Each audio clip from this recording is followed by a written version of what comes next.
تمام ریاکشن به صورت لایو و زنده است بدون که قبلا موزیک رو گوش کرده باشید. دیسترک شمرون بچ از مسین. بعد حال خیابونا غمگینه مثل سوز گیتار، تنها از این بالا گیجم بیفتم خودم یا ته سیگار. بعد حال سلام، رضا هستم، به چنل خودمون خوش اومد. روز بود که آهنگ لاممورا از ویناک و هیپاپولوژیست رو دادیم. تقریبا خوب بود آهنگش و اونجایی که قسمت که گفتم گندم رو دیس کرد و گفتم گندم آهنگ بده، ولی گندم آهنگ نداد، مسین داد. چرا باید مسین طرفداریش کنه؟ من خیلی کنجکاوم. ریاکت یه استوری گذاشت، بچه‌ها هم فرستاده بودن، مسین گفته بود. یه فرستاد رفت، فرستادش خیلی خوب بود. چند تا تیکه انداخت که تو رو تو جوهر راد ندادن ولی منو راد دادن و چند تا چیزای دیگه خیلی جالب گفت. حال کردم، قوی بود، ولی چون گوش دادم دیگه ریاکشن بهش نرفتم. دارم مطمئن بودم آهنگ میدن، چون گفت آهنگ میده، پس گفتیم آقا مستقیم آهنگش رو ریاکشن بدیم. این آهنگم طبق معمول ما گوش ندادیم، مستقیم ریاکشن بدیم. ببین آقا مسین من یه بار بیش آهنگش رو گوش دادم که 2 بار فکر کنم. بس بدون وقت صرف کنم این آهنگ رو گوش بده ببین اصلا دیسترک چیکاره است، میتونه خوب بکوبونه، میتونه خوب تموم کنه یا نه ادامه داره، دوباره اونو باید دیس کنه. ببین چجوری نشون بده جنن تو من کورو کیشو بکشم تو. کاور کیلشات امینم.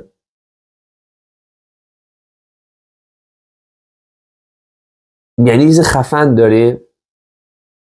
آقا چرا امینم گذاشته؟ این هم کاور. بعد عکس بوز گذاشت، دقیقا مثل چیه امینه، فقط به جاش یه بوز گذاشت. بوز به خاطر اینکه اینجاش ریش داره، بچه ویناک آلفاولوژیست اینجاش کلا مو ندارن، به قسمت ریش گذاشتن. دقیقا این بوز هم همون جوریه. این خود کاوری دیسه. بریم از اول. نشون بده جنن تو من کورو کیشو بکشم تو، اونایی که بوی شیر میده پیپیشم تیتیشن. مامانی بهت نگفته من کی کشم، حقیقتا رو لب بچه پیپی میکنه میگه بوی پیپیت هم بوی شیر میده. یعنی اینقدر تو بچه از بچه‌م بچه تر، تو نوزادی. بعد به مامانت گفتی من کیشم. نه آهنگی، نه هیچی، نه بیتی، همون اول میخواست بزنه. بوی شیر میده پیپیشم تیتیشن. مامانی بهت نگفته من کی کشم، حقیقتا رو لبات فیتیشم سیریشم. یه با فرصت میدم بت کنی نامردی، خواهیم فشنگه میبوسم با مرمی. رفیقا میبرن شبی بابا خورندیم، پرت میکنن تو در بالا بلندیم. مسین داره عجله، دوست داره باشه عجله، سر لاتیات که میخوره به داف اوله. تو سوراخ شمرونی نه که لات محله، پشت آپاچی هم بشینی شبی. موز پس زمینه رو گوش کن، مثلا ما بگیم بک‌گراند بهتر، موزیک رو کن. موزیکش خوشم اومد. بابا خورندیم پرت میکنن تو در بالا بلندیم. مسین داره عجله، دوست داره باشه عجله، سر لاتیات که میخوره به داف اوله. تو سوراخ شمرونی نه که لات محله، پشت آپاچی هم بشینی با چاق کپله. ببینم تو سوراخ شمرونی نه لات. اینو اشتباه نکنه، مستقیم به ویناک داره میگه دیگه، حالا شاید به هیپاپولوژیست، خلاصه مستقیم داره به لات داره میزنه. بعد از اون برم خب مثل دختر تصور کن، خب دختر که کپل داره کونش، خب تو آپاچی روی موتور میشینه، بغلاش میزنه بیرون. یه طوری یه دختر فرض کرده ویناکو، تو اونی، مثلا تو اوبی، تو کونی، تو دختری، سیزه به مردان لاتی نمیخوره. اینو داره میگه.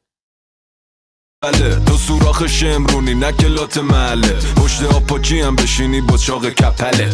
ببینمت میپری روش مثل کانگورو، ریه هم اخت نمیشن با ماربورو. فامیلان به میگن این راه برو، آخه دو قلو میزدیم یه مدت با راد پرو. تو پوق نزن واسه مشت و لوق ازت میکشن و تو میدمت به جخ برا چاقیدم چو پوق چاقی. میکروفونم کن دست برات میزنی او. تو پوق نزن واسه مشت و لوق ازت میکشن و تو میدمت به جخ برا چاقیدم چو پوق چاقی. میکروفونم کن دست برات میزنی او. دوره میسولاسی دو بارند و سال تو فیتو برا را لوله کشن میبندن سولاخی تو میلرز بام زمین شابه تو توی کمی نوشتم آسمانی نونو بالقلم هستی تو جمع لاش غورا بت میگن سولی خواهی مال درباری خاج معملی قولی خود واقعیتم نمیارزه نخونی کوری خواهی خوره لورو لکا ولی بلد نی لوری بیا هارد خیلی از اول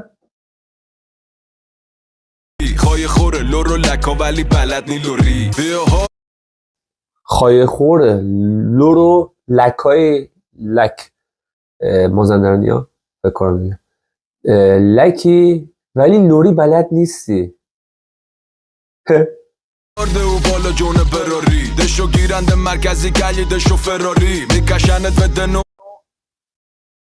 گفت لوری بلد نیستی. امکان داره لوری باشه یا لک الان داره صحبت میکنه نمیدونم فکر کنم لوری باشه تو خانواده دو یه همچین تشابهی داشته. قبل یک دراری برن من اصلا من چگنی قلایی اینم لوریش 6 دقیقه کنجیگر نمیاد به توریش ما چروک پیشونیمون نمیخو 6 دقیقه اونجایی گرد نمیاد از همه تو دختر تو نامزد خودش فرض کرد تو رو عروس تو رو دختر فرض کرده تو رو مرد حساب نمیکنه.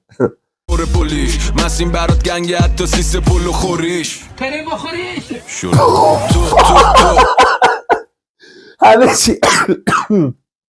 همه چی بکناری آخرش میتونه بخوریش اینش خیلی باله. ولی بچه وایسی میکروفون روشنه. خب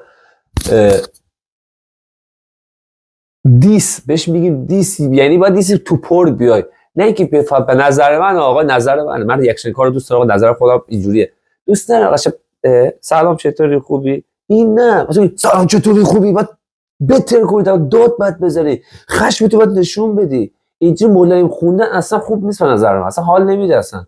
بعد خیلی تو پرم انگار نیومده مثلا چند تا مثلا پانچ خفن میخواد بزنه ولی کلا مثلا آهنگا خیلی مثلا دیس رضا پیشرو دیس حسین یا فدایی آقا هر 100 ثانیه تیکه بود داشت میترکون طرفو داشت تخریب میکرد من تخریب آنچنانی ندیدم ازش انتظار بیشتری داشتم حالا ببین جلوتر فعلا که آخرش هم هست.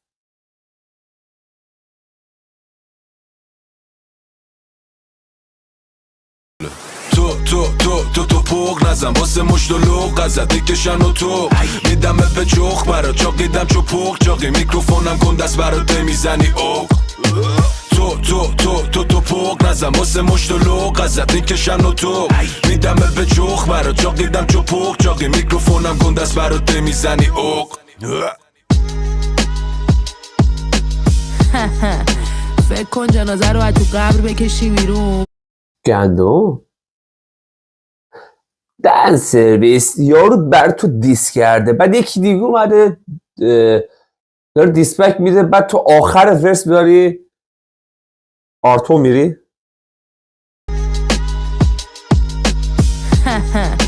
فکر کن جنازه رو از تو قبر بکشی بیرون پسی خورش کنی دوباره بکنیش تو قبر این بده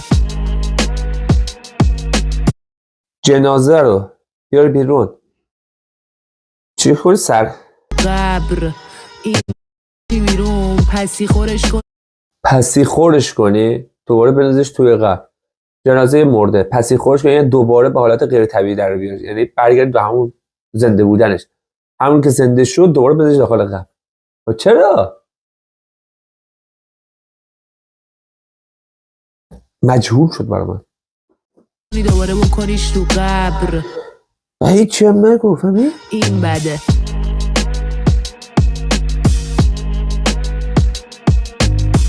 این مثلا دیسی که داد جوریه که من یک بار همین الان گوش دادم ریاکشن دیگه گوشش نمیدم اصلا ارزش نداشت اصلا حال نکردن اصلا قوی نبود به نظرم شاید چند تا تیکای قشنگ ولی کلا خیلی ضعیف بود وینا همون چه بهتره که اصلا جوابش نده یا هیپاپولوژی اصلا جوابش نده مثلا همین آهنگ لای مامورا رو من داخل ماشین گذاشتم حال کردم این اصلا همین اولین باره مرسی تا اصلا امتیاز 2 هم بیشتر بهش نمیدم مرسی تا این ویدیو همراه من بودید ممنون میشم سابسکرایب لایک و کامنت کنید فعلا